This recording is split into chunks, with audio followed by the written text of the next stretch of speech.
Mass okay, okay, பாட்டு okay, அதுக்கப்புறம் வந்து எமோஷன் ஓகே. நான் கேட்ட பெஸ்ட் ரிவ்யூ என்னன்னு பார்த்தீங்கன்னா வந்து ஒரு ஃபேன் வந்து ஒரு டிவி வந்து எடுத்திருந்தாங்க. அப்போ வந்து ஒரு ஃபேன் சொன்னார், எல்லா படத்துக்குமே நீங்கள் வந்து தலை ஃபேன்ஸ் தான் 2 வாட்டி பார்க்க வருவாங்க, ஆனால் இந்த படத்துக்கு ஃபேமிலியே 2 வாட்டி பார்க்க வருவாங்கன்னு.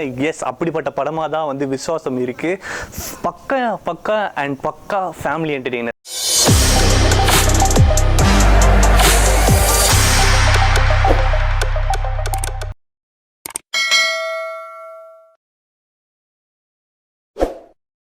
வணக்கம் மெட்ராஸ் மக்களே, இந்த வீடியோவில் நீங்கள் பார்க்க போகிறது விஸ்வாசம் படத்தோட மூவி ரிவ்யூ. 1 AM ஷோ சென்னையிலேயே வந்து கங்கா சினிமாஸில் போட்டிருந்தாங்க. அதில் பார்த்துட்டு வரேன். ஃபேன்ஸ் கூட செம்ம ஒரு என்டர்டெயின்மெண்ட்டு, செம்ம ஒரு எனர்ஜி இருந்தது. அதில் வந்து இந்த படத்தை பார்த்துட்டு வரேன். முதல்ல ஃபர்ஸ்ட் ஆஃப் ஆல் இந்த படத்தை பற்றி ஒரு விஷயம் சொல்லணும்னா, தலைக்கு சிவா சூப்பராக ஸ்கெட்ச் பண்ணி அவரோட ஒரு ஷேடே மாற்றுற அளவுக்கான ஒரு கேரக்டர் கொடுத்துருக்காருன்னு சொல்லலாம். ஏன்னு கேட்டிங்கன்னா, இவ்வளோ நாள் வந்து தலை ஃபேன்ஸ்க்கு வந்து எப்படின்னா ஹார்ட் கோர் பேச்சுலர்ஸ் பசங்க அப்படியே வெறித்தனமான அப்படி தான் நம்ம கேள்விப்பட்டுருவோம். ஃபார் த ஃபர்ஸ்ட் டைம் இந்த படத்துக்கு நிறைய ஃபேமிலி ஆடியன்ஸ் வர போகிறாங்கன்னு சொல்லலாம். எஸ், நிஜமாவே படம் அவ்வளோ ஒரு எமோஷனல் ரைடாக இருக்குது, அவ்வளோ ஒரு சென்டிமெண்டல் ரைடாக இருக்குது, அவ்வளோ ஒரு ஃபேமிலி என்டர்டெய்னராக இருக்குது. எஸ், சின்ன வயசுலேருந்து பெரிய வயசு வரையும் எல்லாருமே பார்க்கக்கூடிய படமாக இருக்குது. அவ்வளோ ஒரு எமோஷனல், காமெடி, பாட்டு, மாஸ் எலிமெண்ட்ஸ் கலந்த ஒரு பக்கா பவர் பேக்டு என்டர்டெய்னராக இருக்குது. தலையை பற்றி சொல்லணும்னா, ஃபார் த ஃபஸ்ட்டு ஃப்ரேம்லேருந்து இன்ட்ரோலேருந்தே அந்த மாஸ் என்னன்னு தெரியும் உங்களுக்கு. தலைனா அடித்து தூக்குறாரு. அந்த இன்ட்ரோ சீனை நீங்கள் பார்க்கணும், சூப்பராக டிசைன் பண்ணியிருக்காங்க இன்ட்ரோ சீனை.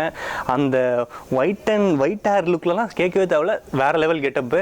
ஸோ வந்து இந்த படம் எப்படிப்பட்டதுன்னா, ஒரு எல்லா படத்துலையும் இது வந்து முன்னாடி எல்லா படத்துலையுமே வந்து ஒரு அஜித்தோட ஒரு மாசை மட்டுமே ஒரு கான்சென்ட்ரேட் பண்ணி எடுத்துருப்பாங்க. இந்த படம் அப்படி இல்லை.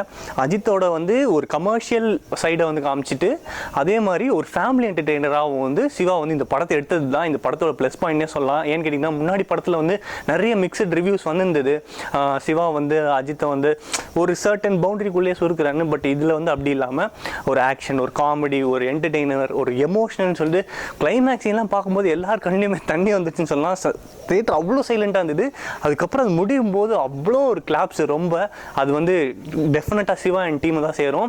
With the music of Imman வந்து எமோஷனல் மியூசிக் கேட்கவே தேவையில்ல.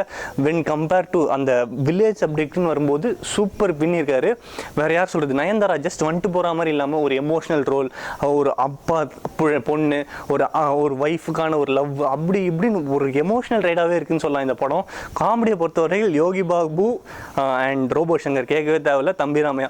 ஸோ வந்து அஜித் பண்ணுற நக்கலுக்கும் இவங்க படிக்கிற ஒரு சிங்கிள் கவுண்டருக்கும் தியேட்டரில் வந்து சூப்பரான கிளாப்ஸு. ஸோ வந்து படத்தில் மாஸ் ஓகே, ஓகே, பாட்டு ஓகே, அதுக்கப்புறம் வந்து எமோஷன் ஓகே, சென்டிமெண்ட் ஓகே, எல்லாமே வந்து ஓகேவா இருக்குது, எல்லாமே ப்ளஸ்ஸாக இருக்குது. ஸோ வந்து நான் கேட்ட பெஸ்ட் ரிவ்யூ என்னன்னு பார்த்தீங்கன்னா வந்து ஒரு ஃபேன் வந்து ஒரு டிவி வந்து எடுத்திருந்தாங்க. அப்போ வந்து ஒரு ஃபேன் சொன்னார், எல்லா படத்துக்குமே நீங்கள் வந்து தலை ஃபேன்ஸ் தான் 2 வாட்டி பார்க்க வருவாங்க, ஆனால் இந்த படத்துக்கு ஃபேமிலியே 2 வாட்டி பார்க்க வருவாங்கன்னு. எஸ், அப்படிப்பட்ட படமாக தான் வந்து விஸ்வாசம் இருக்குது. பக்கா அண்ட் பக்கா ஃபேமிலி என்டர்டெய்னர். இந்த வாட்டி பொங்கல் வந்து கண்டிப்பாக வந்து அஜித்துக்கு தலை பொங்கலாகவே இருக்கும். ஸோ வந்து இந்த ரிவ்யூ உங்களுக்கு பிடிச்சிருந்தா மறக்காமல் எங்கள் சேனலை லைக் பண்ணுங்கள், ஷேர் பண்ணுங்கள், இந்த வீடியோவை ஷேர் பண்ணுங்கள், மறக்காமல் எங்கள் சேனலை சப்ஸ்கிரைப் பண்ணுங்கள். தேங்க்யூ.